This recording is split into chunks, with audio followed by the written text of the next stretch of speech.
Hello everybody and welcome back to another reading of The Legend of Zelda Hyrule Historia. So we will be continuing the Twilight Era with the story of Twilight Princess. The Mirror of Twilight. The mirror placed in the Arbiter's grounds, it is the only means of connecting the Twilight Realm and the Light World. Only the ruler of the Twilight can cause it to vanish. The City in the Sky. A city in the heavens where in ancient civilizations the Uka flourishes. The city once maintained friendly relationships with the royal family of Hyrule. Even today, the folklorist Impaz has inherited the role of guide, lending her wisdom to emissaries bound for the heavens. Its relation to the Sky-era city of Skyloft is unknown. The Sky Realm. The realm has been covered in darkness by the powers of Zant and Ganondorf, and the Twilight have been changed into demonic forms. Twilight turned into demon. Repairing the Mirror of Twilight. Link and Midna last arrived before the Mirror of Twilight, the entrance of the Twilight Realm. Midna became furious when she learned that Zamp had broken the mirror, and that everything was the result of Ganondorf's banishment to the Twilight Realm. The two set out to collect the shards of the Mirror of Twilight. Their journey saw them travel not only across the great span of Hyrule, but also the illusory city in the sky. They succeeded in repairing the mirror and traveled to the Twilight Realm to defeat Zant. Sages apologized to Midna. The passage created by the mirror. The usurper King Zant waits in the Palace of Twilight.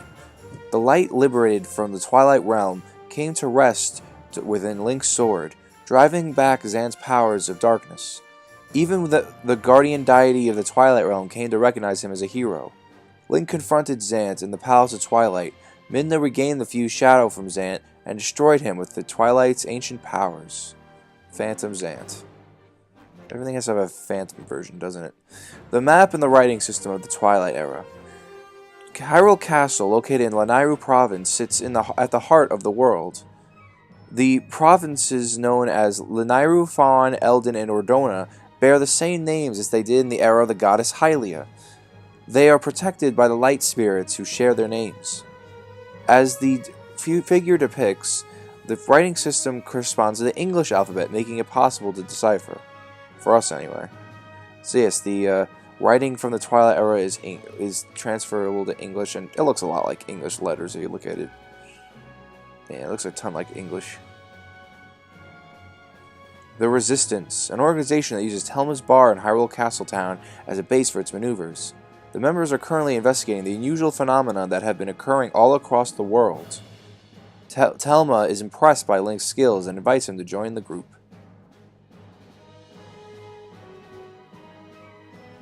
Hyrule Castle is shrouded in twilight. Zant's defeat did not mark the end of Link's struggles. The King of Darkness yet remained. He who had used Zant to extend the domain of the Twilight and gain control of Hyrule. Link, with the help of the Resistance, advanced on Hyrule Castle, which was enshrouded in twilight. The Resistance. Ganondorf is fully resurrected.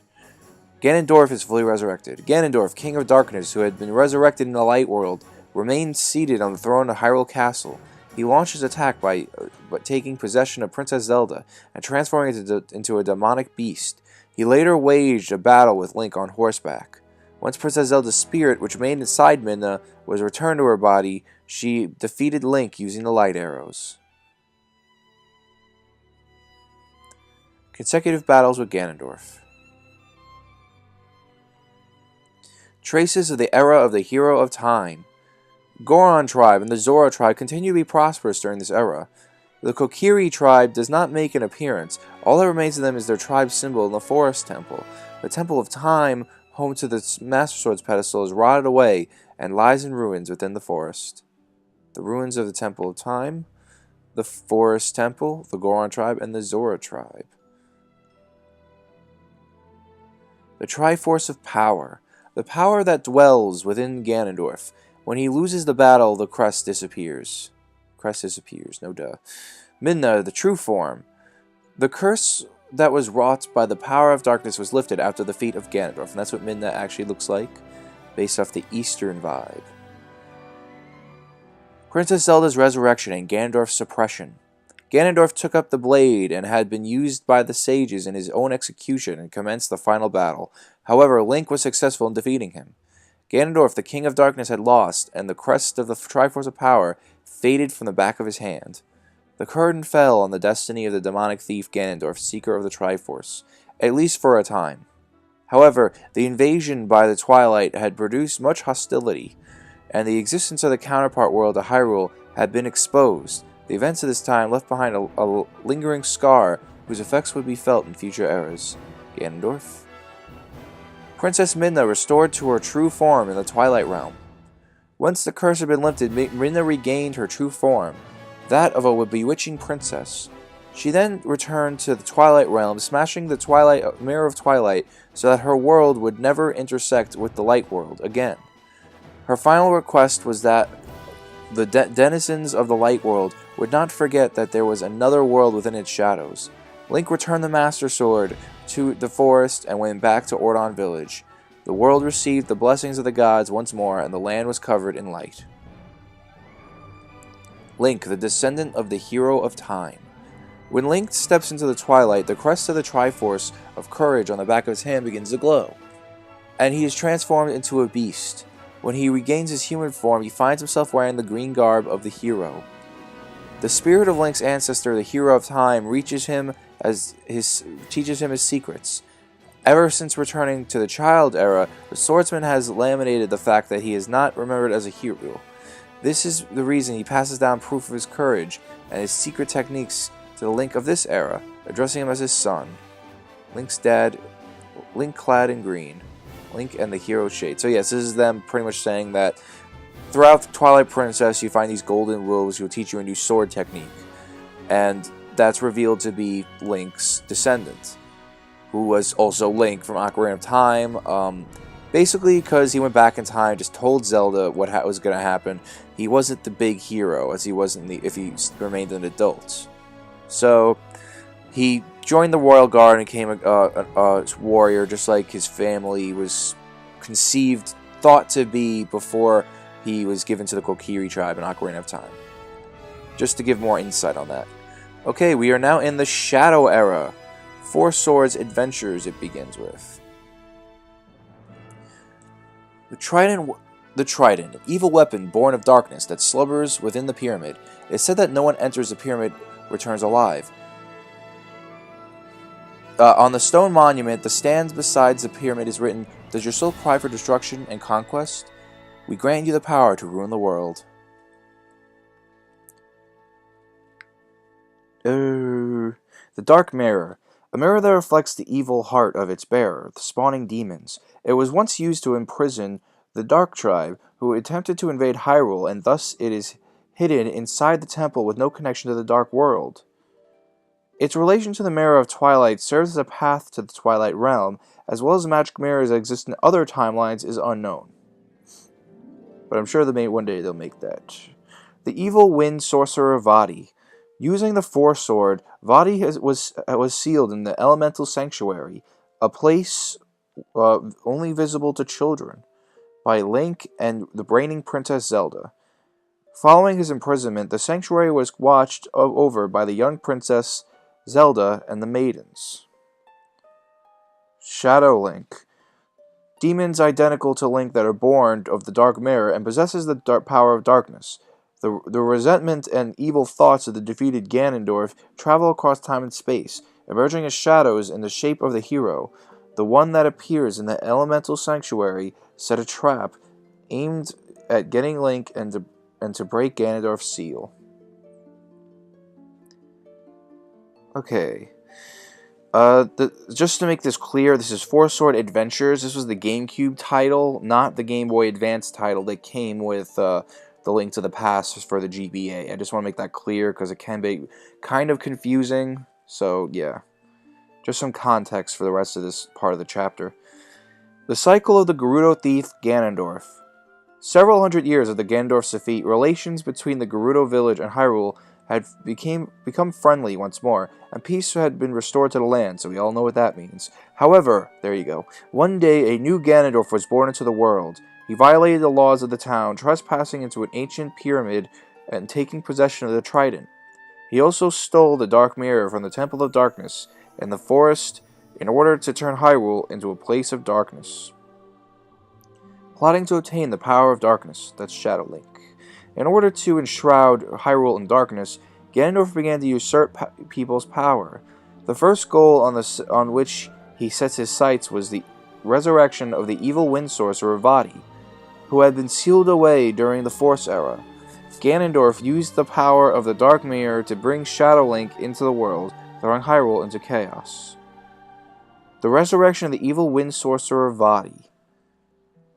The reigning Princess Zelda, wary of dark clouds that uncovered Hyrule, brought Link and the 6 maidens to the Elemental Sanctuary to see whether the seal on Vaati was weakening.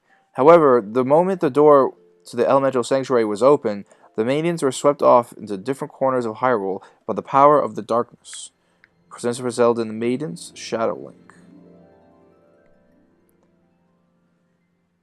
The Light Force. The power that dwells within all the creatures in the world. It was originally stored within the Four Sword, but the power was lost due to Vaati's magic. The Knights of Hyrule. The Blue Knight, the Green Knight, the Red Knight, and the Violet Knight are swordsmen who had protected Hyrule for generations. Gallant and loyal, the pride of Hyrule, these knights would not hesitate to give their lives for the cause. The Royal Jewels. Sacred treasures that open the path to the heavens. For generations, the royal family of Hyrule have entrusted the protection of Hyrule's royal jewels to the Knights of Hyrule, in whom they had great faith. The Tower of Winds. The passage to the heavens that is opened using the Force Sword. For royal. Darn it! Sorry, I was trying to be smooth and not get caught, but I have to plug this in. And you know what? I just have to assume from now on, when I do this series especially, to just plug in my gamepad. And trust me, it's not nearly as bad as it used to be, because I'm just gonna throw this out there. The gamepad battery life sucks, so I bought a third-party larger battery, and it works much better. But you know, you're gonna have these moments. But it always has to happen during this series. Anyway, there goes my cool suaveness. Alright, it's plugged in now. Okay. The passage to the heavens that is opened using the 4 royal jewels possessed by the Knights of Hyrule. It appears once the royal jewels are enshrined in the Elemental Sanctuary. Ganondorf snatched the jewels, and not only does he curse them, but he also ensures that no one will be able to reach the Palace of Winds where Vaati dwells. Isn't that cool? The 2 big Zelda villains together. The resurrection of Vaati. Link, who was left behind, drew the Force Sword that rested deep within the Elemental Sanctuary, so he could rescue Zelda and the maidens. Doing so split his body into 4 copies. As the legend had foretold, the act of drawing the sword also caused the evil wind sorcerer Vaati, who had been sealed away, to be released. The Link is split in 4. Vaati's release. The journey to gather the light force in Ganondorf's plots. The Force Sword in Link's possession did not contain enough power to crush the darkness. The 4 facets of the hero thus set out on a journey to obtain the Light Force while rescuing Princess Zelda and the maidens. Meanwhile, Ganondorf resurrected Vaati in Hyrule Castle. Once he became aware of Link's travels, he set out on a new course of action. In order to gain even more dark powers, he used Vaati to turn the royal jewels into the gateway to the Dark World. Ganondorf then utilized the power of the trident to defeat the Knights of Hyrule one by one as they rushed to the rescue, transforming them into demons. He then placed a curse on the royal jewels they held. The now demonic Knights of Hyrule and their royal jewels were scattered across the kingdom by Shadow Link and his kin. The Towers of Winds also disappeared from sight, with the royal jewels transformed into gateways to the Dark World. Demons begin appearing in the land of Hyrule once again. Alright, let's have take 2 of trying to get a cool thumbnail. Right there. Second chance. First time didn't work. Lurk last read through. Not the second time, the first time. With the other 4 Swords game. Alright. I'm thinking that's enough. Okay, let's pull it back. No. Poor Green Link. Alright, moving on. Hyrule in the Shadow Era. The life force is plentiful in this land, with desert to the west, forest to the east, and a towering mountain range. The construction of the tower that leads to the Palace of Winds is the most notable characteristic. So yeah, there's a huge emphasis on the 4 elements of the world: earth, wind, fire, and water. So that's always cool. Vaati was once a member of the Minish tribe, but transformed into an evil sorcerer due to his admiration of the hearts of the wicked. After being sealed and resurrected, he is finally defeated. So yes, Vaati does come from the Minish cap. Ganon. No trace remains of the human known as Ganondorf. He has heard to Lamnet, "The power I have attained from the power of Hyrule is not yet enough." From Ganon's words, we can surmise that he did not have the power he needed to cover Hyrule in darkness. And there is Ganon. That's a big Ganon. The final moments of the evil wind sorcerer Vaati.